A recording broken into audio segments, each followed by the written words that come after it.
Hello everybody, I'm GuruGodX, and I'm here with another opinion piece. I released this on my blog as a written review, but I felt that it was good enough on my end that I should make a voice version of it, and I should at least spread it around enough to try and shed light on Warlords of Draenor. I mean, obviously you know what the title is. Why Warlords of Draenor is not very #savage at all, and I'm gonna get into it. It's BlizzCon 2013, and Blizzard just showed the video about Warlords of Draenor. In a few hours, they would go to a panel about all the different features coming with Warlords of Draenor, one of which being the widely criticized and controversial garrison system. Garrison's original iteration was to quote World of Warcraft's version of player housing. They showcased the ability to move your garrisons from one zone to another zone, to place buildings anywhere in your garrison's plot, naming your followers, as well as sending them on missions. Many features were showcased, along with the brand new art for each building and each building stage. It was received really well in the audience. Finally, a housing system in World of Warcraft that had meaning, but also non-imposing and functioned in an integrated fashion with quests, and functioned also like the farm in Mists of Pandaria. Many more things were announced at BlizzCon. The removal of hit and expertise were heralded with cheers, and the proposed additions of multi-strike and readiness from the well-received Siege of Orgrimmar trinkets as stats made the minds of theory crafters and casual gamers light up with glee alike. The vanilla and TBC model revamps were another feature among almost sung from the heavens. These 10-plus-year-old models were finally getting a 2014 touch-up, and that's with the addition of more customization features. A new world PvP zone, Ashran, that was modeled after the rather successful Guild Wars 2 World vs. World game mode.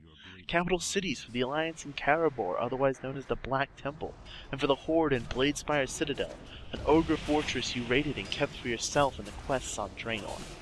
Coming out of BlizzCon 2013, there were rumors and theories into when the next expansion would release, Blizzard themselves stating that they were much farther along with Warlords than they were with Mists at this point. Many release dates as early as spring 2014 were spitballed, with beta releasing just after the holidays in January.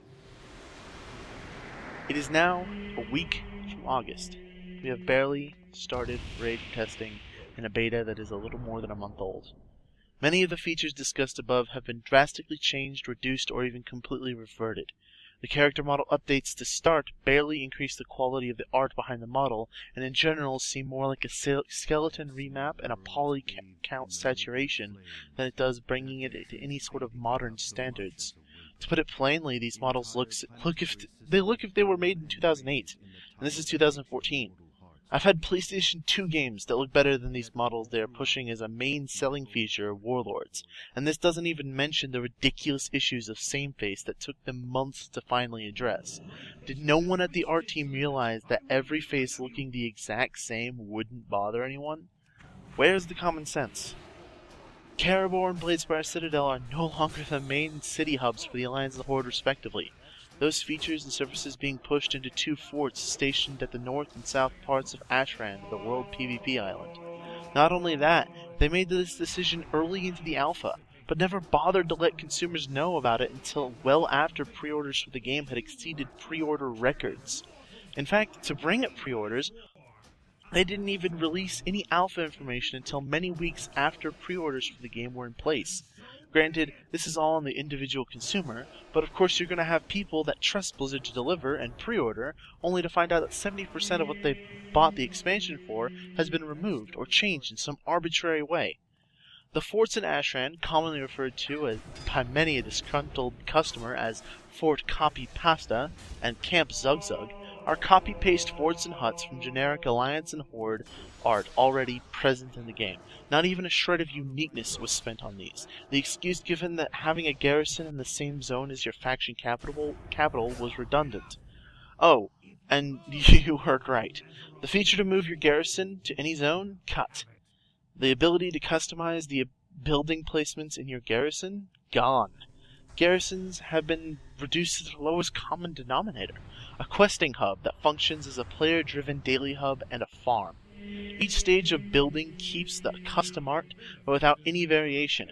Players stuck with generic human and orc buildings without any sort of flavor or flair to the race they play. No night elf buildings, no troll huts, no tauren totem poles. Even in an expansion that focuses heavily on the Draenor, the sheer lack of crystals and metallic stone within the Alliance garrison is palpable.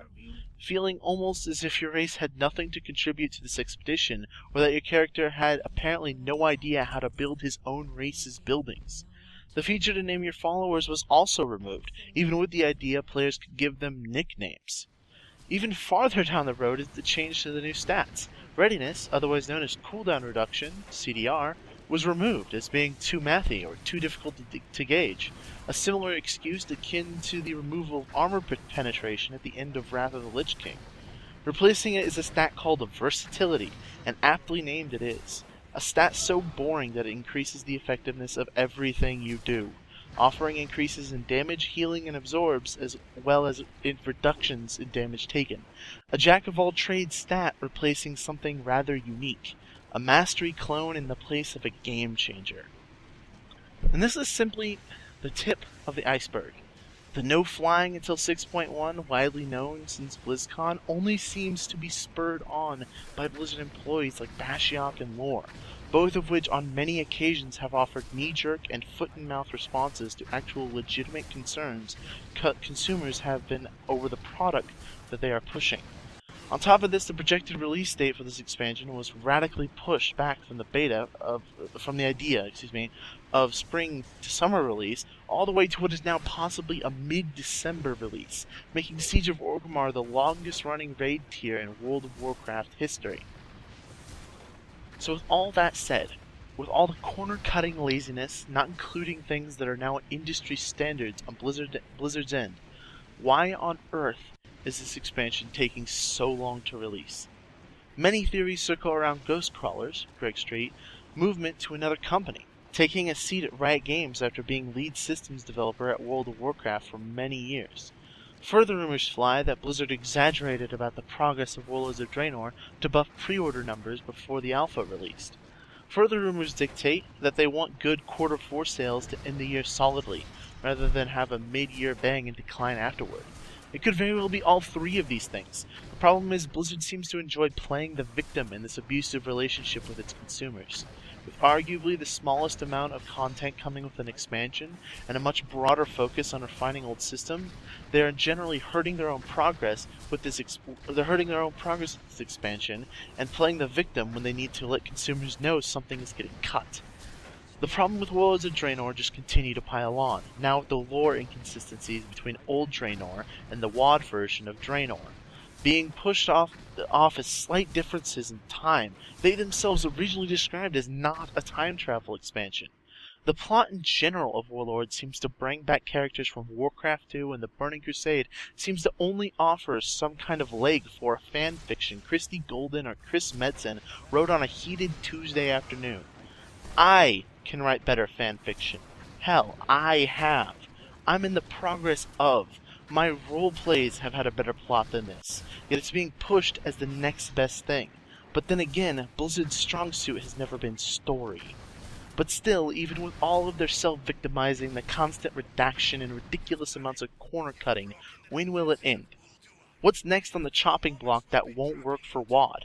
Why does Blizzard not own up to their mistakes and try to remedy them? Why not offer something to the veteran players whom were expecting this expansion to be what they proposed it to be at BlizzCon? Where is the common sense coming from a multi-billion-dollar corporation working on a 20-year-old franchise that brought them their fame and their power? Sadly, it's where the consumer's common sense is. And when people are willing to pay $10 more on a box price for an expansion pitched to them and then largely changed and reduced upon by the time of release, the common sense of said corporation is in the curves of a familiar dollar sign. Thank you guys for listening. I appreciate it.